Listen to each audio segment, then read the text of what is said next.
Hello and welcome to EPR with your favorite environmental enthusiasts, Nic and Laura. On today's episode, Laura and I discuss field safety, super important.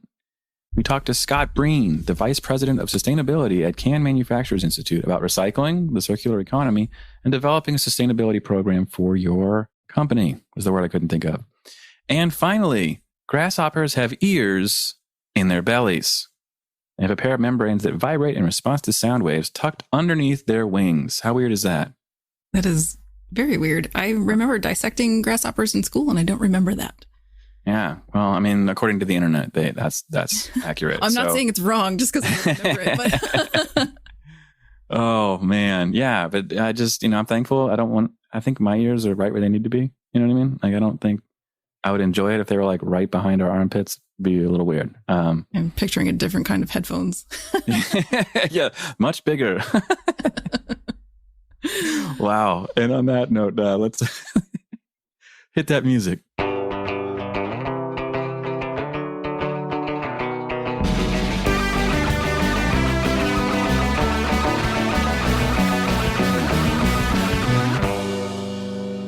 in addition to the New York chapter, we are excited to announce that there's another local NAEP chapter starting in Virginia.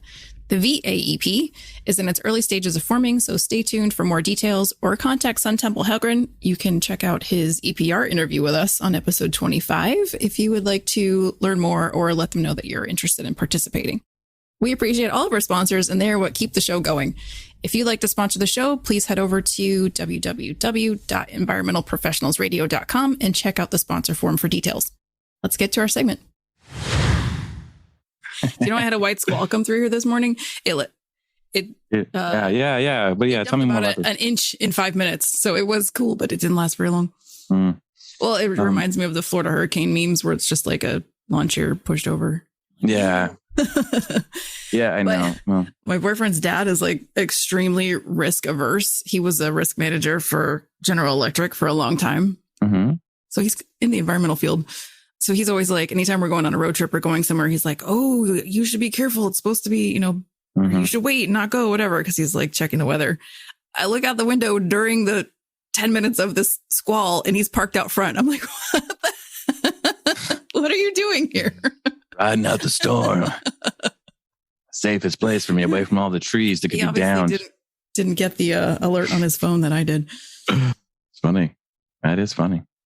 Yeah, I don't know. I didn't know squalls were a thing. Like that seems like a morning storm. I've never had the movie White Squall. No. Oh dear, that movie haunted me. Is it like a horror movie or something? Is that? No, it's a really good movie, but it's about a fishing boat that gets caught in a squall off of Boston or something. I've heard the term squall. Does that help? Or I know it's a good movie, but it's very dramatic. Yeah. Is it like so dramatic that it's hard to watch these days? I worry. It's a true story. It's just kind of like it freaks me out a little bit, especially when I started doing field work on a boat. Oh yeah, no, that would do it. There was actually one day that we got caught in what I guess would be termed a squall in Florida, but it's just everyday weather. Right. But we were doing our regular water monitoring runs out in the furthest run out in the bay, and it was just like zero visibility, raining so hard, and my co-captain was just like driving full speed. And I'm like, no, stop. Like, we're pulling over. You can't see a freighter. You can't see anything in front of us. Boulders, like, whatever. Yeah. He's being all like, like I'm being a sissy. I'm like, no, I'm being smart. Let's pull over. So at one point we could see a little piece of like old, I don't know, it's like rock and cement that's not really natural, but it was just there in the water that is there.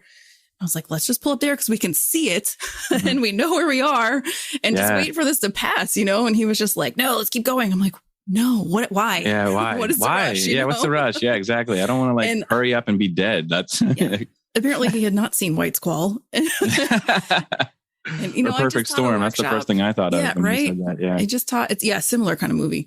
I just taught a workshop on conflict resolution, and it's kind of like those are the kind of conflicts you have that like there's no training can prepare you for that. Right, exactly. I want to live today, and you don't. Yeah, you don't. Let's come to an agreement. Jeez, yeah. I had like a fired assistant actually in one of my projects early. We're doing something similar. he was driving us to and from the site and decided it'd be really funny to drive on the opposite side of the road until everybody in the car spoke British. Oh my gosh. Yeah. And I was like, if you actually, you know what? You can't do that again. That's so unsafe. And we're talking like blind turns, 2-lane road in the middle of nowhere. I'm like, if any car had come through there, we'd be dead. So yeah, and even if the risk of that is like super low, like the risk of us hitting a barge in the middle of the bay is super low, it doesn't matter. Yeah. You have to be careful. Those things still happen. Oh my God, that's crazy. Oh my gosh. Yeah, it was this stupid. It's just, it's a college kid just, trying to be cool, I guess. I don't know. But yeah, I'd rather keep my knees, Wow. So yeah, that was bad. But I don't know. Yeah. Real stories for conflicts. Yeah. Let's talk like that. Okay. Reminds me of another one where someone got fired from, they were doing stream monitoring and someone just decided to leave. So this was like an over the knees deep kind of thing where you're in waders. And if you get caught in your waders, like you're done. Yeah. You're wet for the rest of the day. Yeah. Yeah. Mm-hmm. And the person who was with the other person, you go out in the field in twos. Always in twos. And the other person just left. Why? So, yeah. They just quit? Just like, I'm out? Decided I'm not, again, conflict resolution. Sometimes the resolution is to walk away, but not in that instance. Not in that instance. Yeah, no kidding. Safety first. It's a safety thing. You can't just abandon someone out there. Right? That's terrible. So, so immediately firing that person there. Yeah. I mean, it's funny. You talk about in twos, and maybe we need to talk about this a little bit too. Like safety is super important. And, I've got a couple, we always have a couple stories, but like somebody the other day was asking me like, why do we do 2 people? And I'm like, well, this is pretty standard, right? Because person was never in the Boy Scouts, huh? I guess. But I don't know. It's just like sometimes they're like, oh, well, we're trying to save money, so we're only going to send one person. And to me, if you're working for a company that cares so little about safety that they're so worried about margins that they can only send one person to do a visit, then that's not the company for you. You should leave. That is not safe. Even if it's a small place where you're not that far off the road, right? The second, and I was telling them a story. Okay, so we were on installation, one of the Air Force installations, and we're just off the road. But just off the road dips down about 15 feet. So you can't see us or our cars because they're parked across the street in a normal parking lot. So it just seems like there's cars there. And if I'm out there by myself in the middle of the desert and I get heat exhaustion, and I pass out, I'm dead. Right. I'm dead. No one's going to know that I'm there until hours later. It's too late. You have to have 2 people. Yeah. You have to. Well, and then there's, the whole woman thing. You shouldn't send women out on their own. And I hate to say it, but the world we live in. Yeah. People and men or women, somebody needs protection just because there are crazy anti-environmentalists out there or just crazy in general. But yeah. And actually what you said about having the 2 people for safety. And if your company cares more about the bottom line, I actually had an argument with my managers way back when I was running a program where we had to do surface water monitoring in rivers and the turbidity monitors were in the river. So we had to take a board with us, put down a plank and basically walk the plank out to the monitoring equipment. They were telling us, and they had been doing it until I showed up, one person at a time. Yep. And I was like, there's so many things that could go wrong here. My team is not going out one at a time.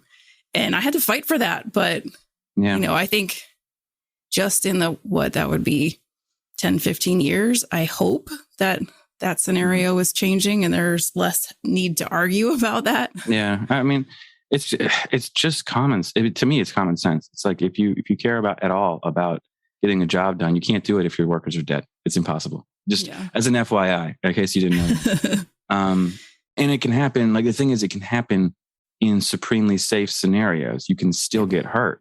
I mean, we just did a site visit for a road construction, and one of the construction contractors, I think he was like their accountant or something. I don't know, but like he wasn't a field person at all. But we all went out to the field to take a look at the site, and he, all by himself, stepped on a rock and broke his ankle. Just hit the dirt and was like, I'm fine. And you're like, you seem like you're in an incredible amount of pain. Not fine, right? And literally, it is less than 1 foot off the road. Less than 1 foot off the road, he broke his ankle. Yeah. I did the same thing. I had a severe sprain, like unwalkable severe sprain right in the middle of downtown Tampa and on the curb. But I couldn't have got myself to the hospital. It was my driving foot. Yeah. Same with this guy, actually. Yeah. Actually, I don't think I even was able to get up. There was fortunately a handful of like city maintenance crew around, and they helped me get back in the truck. Yeah. Right. But imagine if he was by himself. Imagine if he was by himself. And like maybe you say, well, I've been in the field, so I know how to step on rocks. And you're like, but sometimes the rock slips, or your foot gets caught. I had a friend of mine doing a wetland delineation in Massachusetts, and she took a step, the rock gave way, and it pinned her foot as she fell down, tore her Achilles. Wow. She tore her Achilles by herself. This is years ago, decades ago, actually. And she has to like crawl out of the forest to get help. That's dangerous. She could have died. Like, you don't want that to happen. There's plenty of opportunities for interns and some, technicians who need some entry-level positions if you need some backup and field buddies. And it's good experience for them. Right. They get good stories out of it too. It's really good. All right. Well, we could talk about this all day long. Let's get to our interview. Sounds good. Welcome back to EPR. Today we have Scott Breen joining us on the show. Scott is the Vice President of Sustainability at Can Manufacturers. Did you hear that? Can Manufacturers Institute, and creator and co-host of the Sustainability Defined podcast. Welcome, Scott. Oh, thank you guys for having me. I'm excited about it. Awesome. It's great to see you again. So how have things been going at Can? Oh, man. I mean, cans, unprecedented demand for cans. So the can manufacturers, I'd say, are in a good place. They're happy. They're selling lots of cans. And, my job now is to help make sure that those cans get recycled. So I love my job. I get to wear my lawyer hat, think about what policies we can do to get more of those cans back. But also I get to think about who we can partner with. What research can we do to tell our story better and hopefully motivate people to recycle more of those cans so we can make new cans. Awesome. I love it. Can you tell us a little bit about what the Can Manufacturers Institute does, what their mission is? For sure. So Can Manufacturers Institute, we're a trade association. We represent U.S. metal can manufacturers and their suppliers. So it's companies that take aluminum steel and manufacture it into cans, as well as the people that provide the aluminum and the steel and other components to the can manufacturers to make the cans. So you could think of, when it comes to aluminum beverage cans, you have companies like Ardell Metal Packaging, Crown Holdings, CanPack, and Vasas. With steel food cans, it's Crown Holdings again, but also Silgan and Trivium and Vasas and other companies. If you go to cancentral.com, you can see our full membership list there. And so on behalf of this industry, we are out there telling people about the sustainability story, consumers, but also lawmakers and regulators, so that they understand it as they go about making their laws and regulations. And we're trying to create that environment for the can makers to keep on making cans, but to also do so in a way that further cements the can as the most sustainable package on the market. Awesome. That's fantastic. And what initiatives are you currently working on?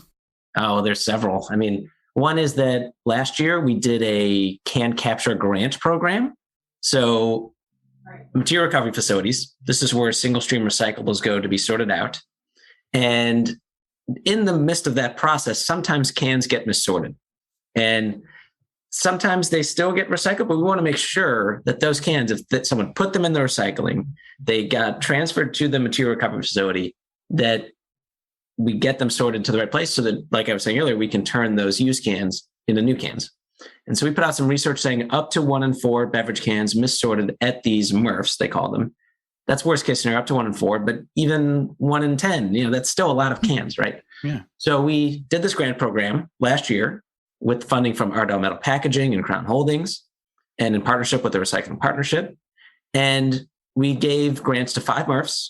And with the equipment that will be installed with those grants, now we're going to capture 71 million aluminum beverage cans per year. When those cans are sold, that's more than $1 million in revenue. Wow. And when those cans are recycled, that's enough energy savings to power 28 million US homes for 1 hour. So just 5 MRFs, right? That's amazing. And so this year we're building off that, doing what we're trying. This year we're building off that with a lease to own program where the grants were nice. We'll still probably do some of those, but the better business case will come from this lease to own program where we go into these MRFs. We literally have like a clicker where as the cans get missorted, and then we take that information back, we create an ROI business case specific to that MRF, and then they can say, done. You've convinced me. I'm going to go and invest my own capital into the equipment, or we'll pay for the equipment. They just take it as a lease, and then they pay us back with some portion of the revenue from those additional cans captured from that equipment. And then hopefully other MRFs say, wow, they were able to pay back that equipment just with the cans captured from the equipment. I should do that too. And then we've started really making change. Wow. So that's one initiative. I can keep going, but I like that one because it's just so tangible. The numbers, right? Even just we had grants last year. Yeah. And so you actually took it as almost like a case study and then expanded it into an actual business model. Is that something that you do a lot of? I mean, it's more that for that one specifically, we wanted to make sure that there was a pathway to getting to the point where more MRFs were doing their own thing, right? Yeah. So there's 350 MRFs across the United States, and they vary in terms of their volumes, how much material is going through, how technologically advanced they are, things like that. Mm-hmm. And so it varies by MRF as to how quickly they can make the money back and how easy it is to add this can capture equipment. So we wanted to stimulate it with some case studies. That's where the grants come in. But I think the lease to own model will give us, like I was saying, those case studies where the money was paid back. They didn't get free money to put it in, right? And I'd also say that this is unique to aluminum that you can do this with. So plastic and glass, they're not worth it nearly as much. And so aluminum allows for these sort of innovative models where the equipment can pay for the costs. Aluminum can allow for these models where the material recovered can pay for the cost of the equipment itself. Really cool. That's really, really neat stuff. So, and it's funny. So we're an environmental podcast, right? So how did you become interested in the environment? Like what made you decide to pursue a degree in environmental law, and how did that get you to where you are now? Yeah. So when people ask me, how'd you get interested in this sustainability stuff? I typically go back to my time at Camp Timberlane for Boys in Monaco, Wisconsin. Have you all been to northern Wisconsin? I have not, no. Oh, you're missing out. Yes. You have, Laura? The Northwoods? Okay, yeah. Mm-hmm. So beautiful place. And at this summer camp, I went for 12 summers. And wow. Yeah. And when I was 13 years old, so I was a counselor for a good number of those years, but when I was 13 years old and as a camper, I wasn't really an outdoorsy person. My parents didn't take me out camping, but I heard the advice from the older campers. You gotta go on the trips. I wish I had went on the trips. The outdoor trips. So I went on our longest trip, this 12-day canoe trip in Quetico Provincial Park in Canada. You might be familiar with the Boundary Waters in Minnesota. So this is the Canadian extension of that. Okay. And while I was there, enjoying this, I like the physical challenge of it. But I'm also thinking to myself, like, wow, this is amazing that this place is protected, that they're restricting how many people can come. The water's so clean. Like, how did this come to be? How did this get protected? What are the rules? And I would say that was sort of the seed that was planted in me. And then when I went to Georgetown University, which I went to because I was that kid who watched like Meet the Press on Sundays and likes policy and economics. And I did major in political economy. But I saw this environmental studies minor. I was like, yeah, I should do that. And then as I did the classes in it, I said, okay, I can apply my interest in government economics in the environmental context. And then kept going with it to the environmental law stuff. And, right now I don't practice law. I did practice law at NOAA for a couple of years, the National Oceanic and Atmospheric Administration. But what I realized at NOAA was that I was helping with the legal problems. But as the attorney, you don't put together the partnerships. You help figure out the legal issues around it, but you don't put it together. You don't think about how things become more efficient and effective. And so that led me to take the risk and move away from law. But I definitely do not think I would have my current job if I didn't have that law degree. Oh, that's very interesting. That's cool. I love that story. And I just can't help think Ernest goes to camp when I think of people doing camp counseling. What Had American Summer was not my experience. Okay, that's good. I was about to say the same thing. No, it's definitely good. Yes. Yeah, that's great. So the other thing that you focus on and you talk about a lot is the circular economy, which is sort of a newish term as far as sustainability goes. So what is the circular economy, and do you feel like it's a concept that's gaining traction? It's definitely gaining traction. When I think of the circular economy, I think about it as designing out waste, as keeping materials and even molecules in circulation as long as possible, and to do it without any toxics being circulated, any other other waste being created. So there's a lot of different ways to loop the material and the molecules. And the Ellen MacArthur Foundation has a really nice graphic that typically, if you're seeing a presentation on the circular economy, that's what's on the screen. Mm-hmm. And I'd say the key takeaway from that graphic is that there's, like I was saying, all these loops, and recycling is just one of many kinds of loops. So with aluminum beverage cans and steel food cans and aerosol cans, we're focused on the recycling loop.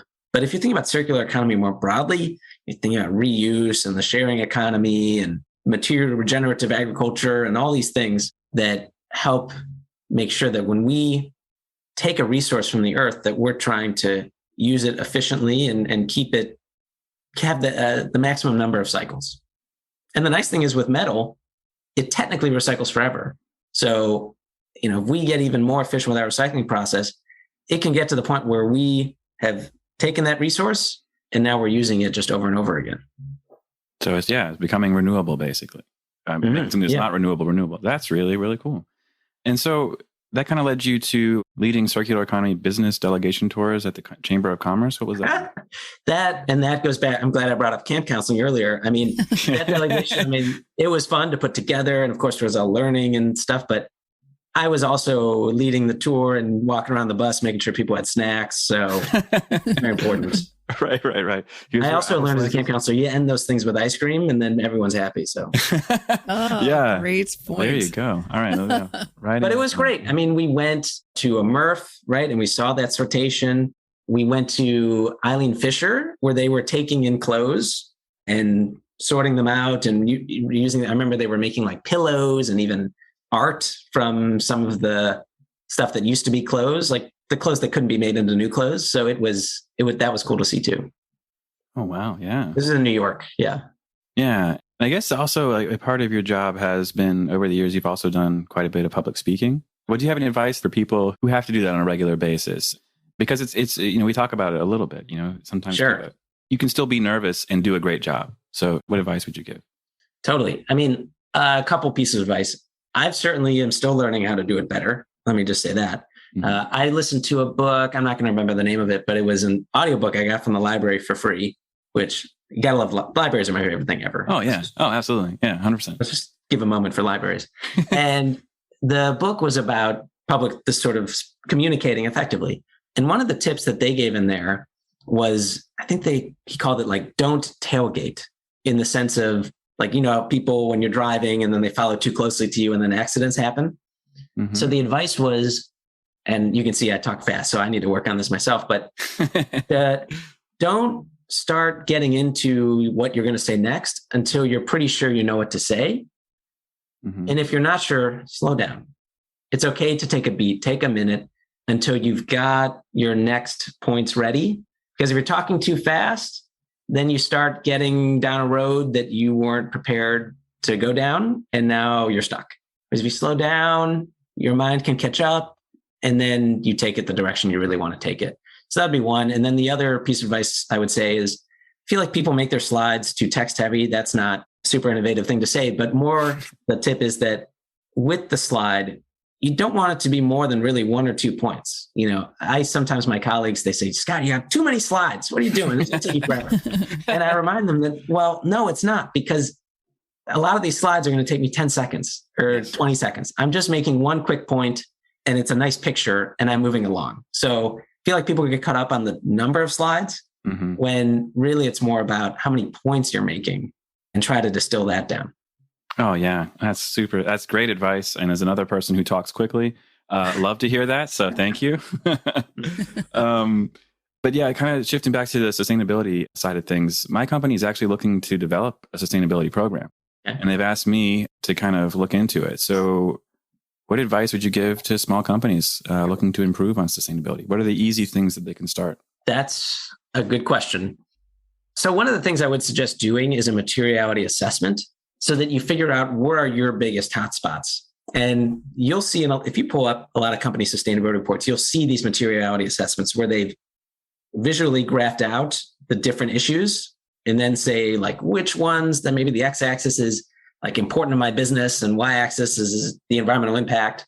And then they see what are the things showing up as highest environmental impact and most materials in my business. Okay, let's focus on that. Mm-hmm. So a lot of times companies, they're collecting a lot of data. They're paying high-priced consultants to put together this thing for them. If you're a smaller company, you could do it a bit more informally and try to think through it by talking in a team meeting or looking over the data that you already have that is available to you, and then let that guide you. And that's a good strategy in general in life, you know? But it's also good when you're doing sustainability work to think about where are those biggest impacts and then thinking about the lowest hanging fruit within those. Yeah, perfect. Awesome. Yeah. And have you found that, like you say, there's differences between recycling plastics and metals? Is that kind of the case too in sustainability programs? There's just kind of each company's got its own thing. So everybody's going to have something a little bit different in terms of the materials they use, or even how they go about doing the program. Yeah. I mean, I think that there's, like I was saying, I think that's just sort of basic to do that sort of materiality assessment, but it's kind of like when you think about the UN Sustainable Development Goals, right? That there's 17 different goals. Mm-hmm. And some people, they try to figure out what are we doing that in all 17? Right. Instead of just thinking about the ones that they have the most direct impact on. So some of the programs could differ in terms of, well, they focus on different things because that's what's most material to them or they have the most control over. So you might see some differences there, but most, if we're just talking environmental sustainability, there's also, of course, social and other things, but people are looking at their water, they're looking at their energy use, they're looking at their carbon footprint, which could be their direct emissions, could be their indirect emissions. It can be different levels of sophistication. So in terms of the different material types and their recyclability, all these companies and such, they have different packaging portfolios. But what we try to encourage is that they go beyond, is this technically recyclable? So if you look at a lot of companies' packaging goals, they're saying, we're going to be 100% packaging that is recyclable or compostable by 2030.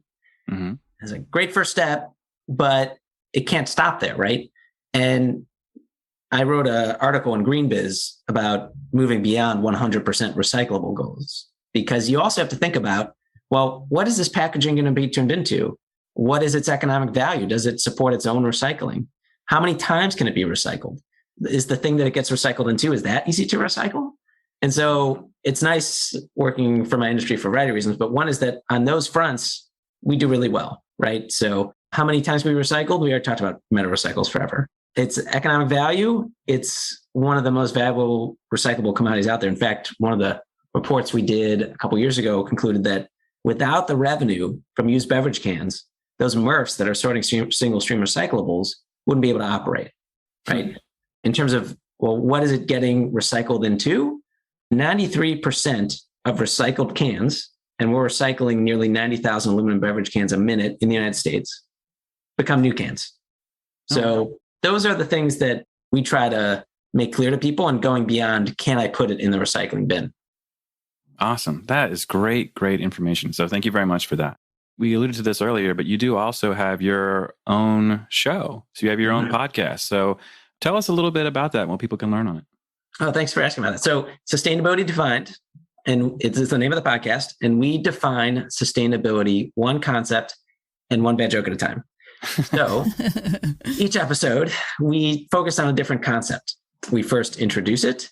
So about the first 15 to 20 minutes, we've done a variety of research. We've put it into flow, a format that we think people can follow and anyone can understand. So if we're talking about food waste or sustainable apparel or climate change communication, the first thing we do is say, well, what's food waste? What is sustainable apparel? So we start from square one. We assume the listener knows nothing about it. And then after those 20 minutes, everybody's caught up. Everybody's got some foundational knowledge. And I would be surprised, even if you were an expert in the topic, you didn't pick up one golden nugget, right? Right. But then everybody's caught up. And then we go to the interview where we don't have to ask the interviewer, who's maybe does something cool in food waste or whatever it is. We don't have to waste time with, well, can you explain food waste? No, let's get into what you do and the various dynamics and dive deeper. And so it's a nice, 45, 50-minute episode, we think, that gets people caught up and learning something about the topic, but also diving deeper with an expert, and then maybe make you laugh once or twice too. Yeah, that's we gotta love that. I gotta love laughing. It's the thing that keeps us together. Really. Yeah, we're gonna have to go back and ask him about circular economy. Yeah. I mean, yeah. No. I think it's great though. It's fantastic. And another totally unfair question. Have you had any particularly interesting or notable guests? Yes. Well, we did one that was interesting on female hygiene products, where the guest for our introduction, normally my co-host Jay and I, we do it, but we had our significant others because what do we know about this topic, right? So that was interesting. And then we talked with a company called Dame, which makes like reusable applicators for tampons. So that was an interesting episode. And then another episode we did with a notable guest, at least in this realm. We did one on green burial. And the person that we had on, she calls herself the Green Reaper. Oh, nice. Yes. So she was super informative, and she actually like ran a funeral home and helps people put those arrangements together, but also, of course, wrote a book on the topic. And it was surprising to me that, for instance, cremation, you have to heat the body at a very high temperature. And cremation globally, I think the stat was something like is 0.2 or 0.3% of our greenhouse gas emissions, which very small percentage, right? But of all the emissions, cremation actually has like a notable percentage, which I hadn't even considered. So there are people that are saying, I don't want cremation because there's an energy use there. I don't want to be buried because there's wood use, there's landscaping, and all these things that come with that process. And so in Seattle recently, I think it was last year, they got approval for a human composting facility and process. So there's some people looking at that option. So it's very interesting. Wow. Whoa. Yeah. Morbid. Okay, cool. Yeah. Yeah, but very interesting. Yeah. That's pretty cool. Yeah, I do know we haven't had an air specialist on the show, but I know that they do monitor crematories as well as like dry cleaning and stuff. Mm-hmm. Yeah, they do actually for emissions. Yeah, that's right. Crematory. Okay. Yeah, it would make sense. Yeah. Yeah. Well, that's awesome. Your podcast is really great. And I'm glad that how long have you been doing it now? Gosh, since 2016, like before everyone had a podcast. Am I right? Oh, wow. Yeah. An OG. My goodness. Yeah, it was one of the things we talked about when we met, what feels like a decade ago. But you've also been posting on LinkedIn. So I've been following you for several years on LinkedIn, and I see every day you're posting something. So what's your approach with LinkedIn, and how do you find time to do it is the thing I wonder sometimes when I see what you're up to. Well, first off, I don't do it every day. I don't know how I would find time to do that, but I try to do it.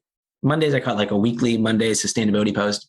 Wednesday, recycling. Friday, something I'm up to. Mm-hmm. And then that way it gets me engaging on the topic, learning something new. Sometimes you get so caught up in your day job and your responsibilities that you're not reading enough of the news and advancing or supplementing your knowledge. So I find that these posts, they keep me honest, and I hope they help others. And kind of sort of one of my pet peeves, to be honest, is when people email me articles and it's just like the link to the article. I'm like, did you read it? Like, did you read it? Yes, exactly. And what do I need to know? So that's what I try to do in my posts is I just tell you the highlights because I read it. It's not so much, it'd be a lot harder, Laura, if I was doing something super original. It's more me just sharing the best article I read in the past week on the topic and what that article says. So, oh, that's great. So we collectively noticed that you have 12 very interesting and diverse certifications on your LinkedIn. So speaking of really, okay. We're doing our research here. One of us is counting. Okay. And we're just kind of wondering if there are any that stand out for you that have served you well in your career. And if you had advice for listeners earlier in their careers, like what certifications they may want to be looking for.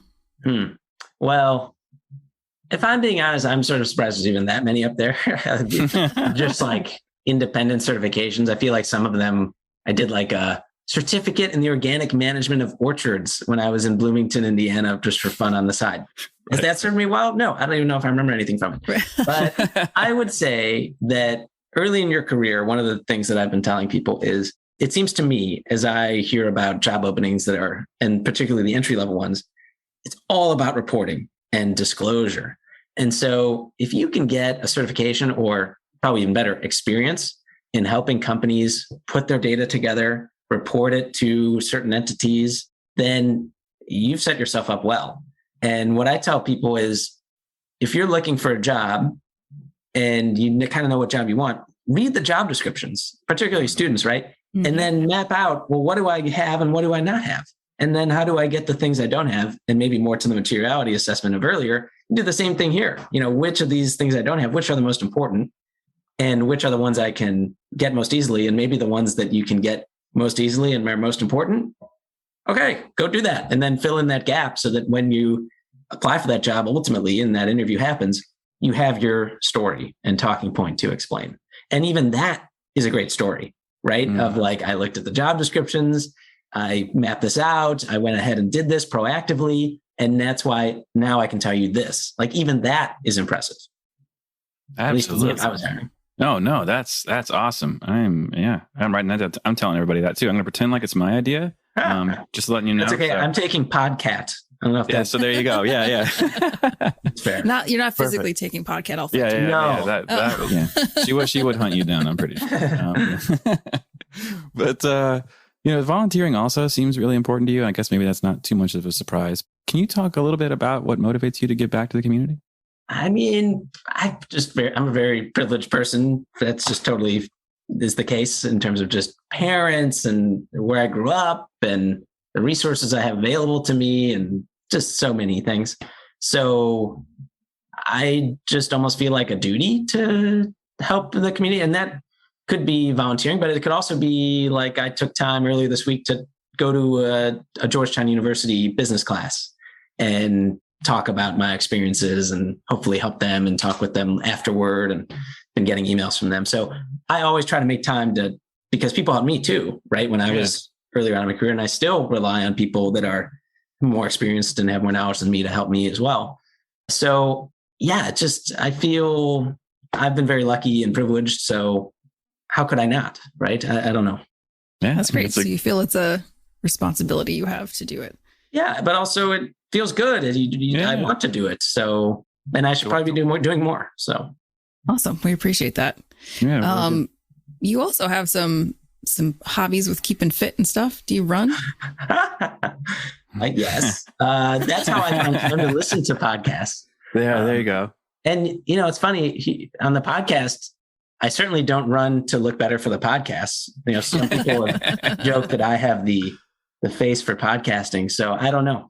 But yes, running, I do like to run. It's certainly been a thing amid COVID that just get outside my apartment where I'm working and sleeping and all the things. But yeah, it's also my time to listen to the podcast I enjoy and and do errands. People make fun of me because I'm like, I literally run with my compost to the compost drop off. So there's that. There's been a couple times where it's a meeting that I don't think I just need to listen to. And then that's what I listen to while I run. Oh yeah. And then also, Scott, what do you think? I'm like, oh crap. And then I gotta stop my run. I think great points. Yeah, right. Going back on me out. Yeah, that's so funny. So what do you like to do? What's the distance? Is it just the joy of running? Is that all it is?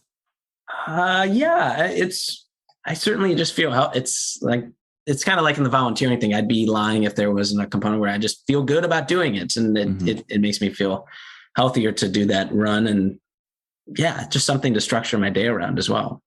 Yeah. And so when you are running with compost, this is a very important question.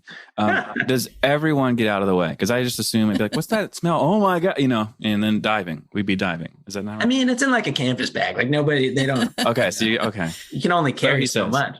Right. So we're going to ask your neighbors what they think. We're going to have them on next, actually, I think. And I'm trying to reduce my food waste, period. So hopefully I don't have too many. So Perfect. That's pretty cool. Oh, that is fantastic. I'm going to ask my boyfriend to run the garbage out to the corner next time. Well, is there anything else that you want to chat about today? We haven't got a chance to ask you. No, I guess the one thing I would add is that one of the things we did last year with the Can Manufacturers Institute is we announced new aluminum beverage can recycling rate targets. So 45% in 2020, and that's better than any other beverage container. Cans are actually the most recycled beverage container in the United States and the world, but we know we need to do more because 45%, I mean, cool, but that still means more than half are not being recycled. It's like unacceptable. Yeah. So we have a target to get to 70% by 2030, 80% by 2040, 9% plus by 2050. We have these 4 pillars of action. We're going to write up a more detailed roadmap shortly. It should be out by the middle of this year. But the main thing is that we believe the key way to raise the aluminum beverage can recycling rate quickly and without too much expenditure is more well-designed beverage container deposit systems. So these are systems where you pay a refundable fee, 5 cents, 10 cents, you get it back when you return the container. We have to make that redemption super convenient because we want people to get their money back. We want the material back to make new containers. But that is a big push for us. 10 states, US states currently have it. The most recent new system was 2002 in Hawaii. Before that, it's more like 70s and 80s. So there hasn't been a new one in a while. Mm-hmm. When you look at those 10 states, the average aluminum beverage can recycling rate is 77%. Wow. And in the rest of the country, it's more like in the low 40s, right? So it's a stark difference.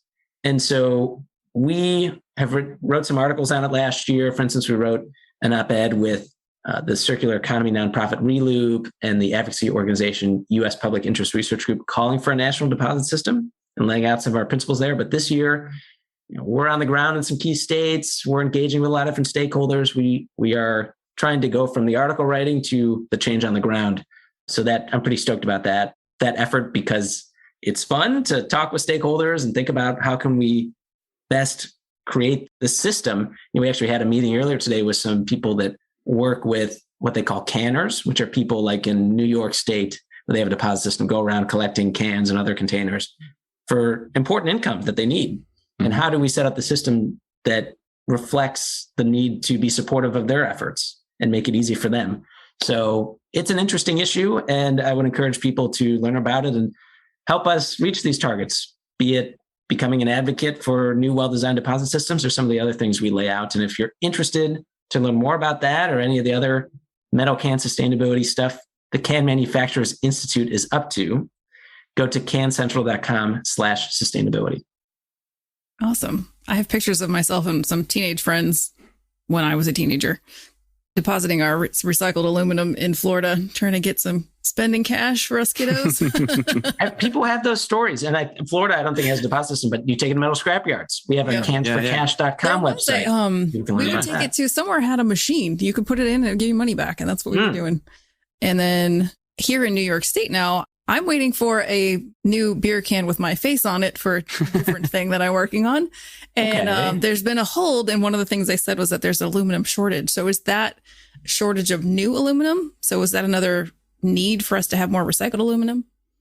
So yes, so there's an unprecedented demand for aluminum beverage cans. And aluminum in general is used in a lot of various infrastructure. It's used with some of the things we need to power renewable energy. So that, like you said, is all the more reason for us to get that aluminum back so that we can increase that recycled content, make more of these aluminum products with higher recycled content so that we have a lower carbon footprint with them. Yeah. So wait, you're saying there's unprecedented demand for aluminum cans. And my first thought was, well, yeah, pandemic. And, no, but what is it actually, genuinely, joking aside, what is driving that need? So I think some of it was the pandemic, true, where people are more at home and then want their beverages in cans. But I think the other part of it is that people are looking for more sustainable packaging options, particularly ones that aren't plastic. Yeah. So I think there's a stat that something around 2/3 of the new beverage containers, something like 2/3 of the new beverage products launched just recently were in aluminum beverage cans. And that tells you something about how the companies that make beverage products, how they're choosing their packaging. That's really cool. It is. Yeah, we've learned a lot today, Laura. Geez. I know, right? I knew we would. Yeah. It's been awesome having you on the show today, Scott. So you mentioned where people could find the Can Institute. Where can they get in touch with you if they're interested? I'd say LinkedIn's the best way to do it. Happy to connect with folks. Just sort of say in the note, like, heard you on the podcast. Yeah. And great. Let's do it. Yeah. And then they get to see you're not daily, but your weekly posts. The 12 certifications I apparently have. Yeah, you apparently have. You'll be leaving here going to look at those. Yeah. Anyway, thank you so much. It was great to catch up and hope to stay in touch and have a great 2020. It's 2022, Laura. Oh, here. So you're going to have to edit that for me. Here's Podcat. That's why I'm distracted. been saying Actually, 2020 for months. For like 3 years. Yeah, but because that's what it's felt like. It felt like 2020 has lasted forever. No, I think I'm just going to edit it with the 2 in. So you'll say 2020 and I'll say 2. And then I will do that. Yeah. So yeah. Whatever works. I'm not going to listen to it. That's our show. Thanks, Scott, for stopping by. It was great to learn a little bit more about the recycling process and how valuable aluminum is. Really, really cool. Please be sure to check us out each and every Friday. Don't forget to subscribe, rate, and review. See you, everybody. Bye.